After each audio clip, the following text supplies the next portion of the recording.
Well, let's get to some more trader talk now. I'm turning to Mark Sebastian of Option Pit Mentoring to actually answer a viewer question.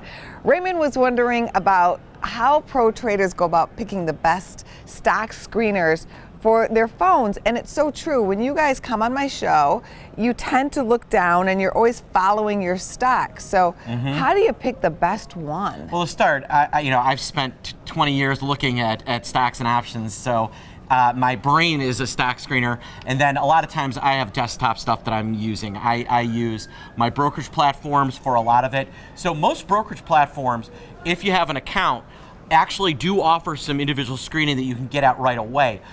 Major search engines have good stock screeners. Yahoo Finance has a good one. Google has a decent stock screener. Then there are ones that are specific around stock screeners where you go out and get the app. And Bar Chart and VectorVest, a lot of them do have little screeners that you can run, that you can download, and they'll give you some for free, but then they want to eventually upsell you into a subscription service. But to start, try looking at a name like Yahoo Finance, their little finance app to screen for stocks. Are the free ways to stock screen as good as paying for a system? Well, I think within a lot of stocks, yes. If you're getting into more advanced things like options and different derivative strategies, no. So I think the key with stock screeners is have some smart things that'll immediately make your screening easier.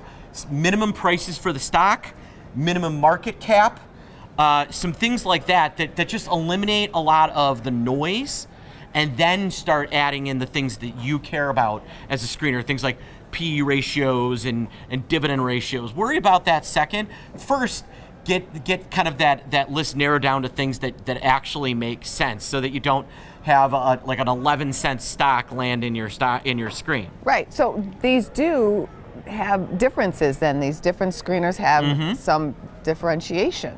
Yeah, some offer, ones that you pay for will offer a lot more.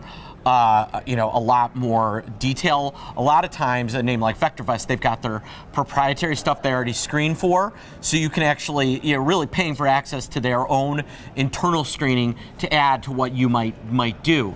But again, most of the paid ones are either, they're adding their own proprietary screening in for you, so they're doing the work for you, or they are getting into derivatives, things like SIBO Live Vol that I use almost religiously for options trading. You have to pay for because that they offer a lot of screening analytics.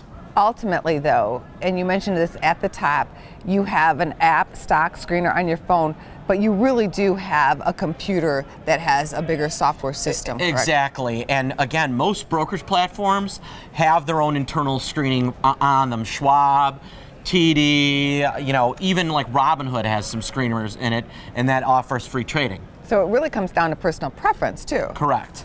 Good to have you here. Thank you. Thank you for having me. Check out businessfirstam.com to find out where to see our entire show. And don't forget to like, follow, and share Business First AM.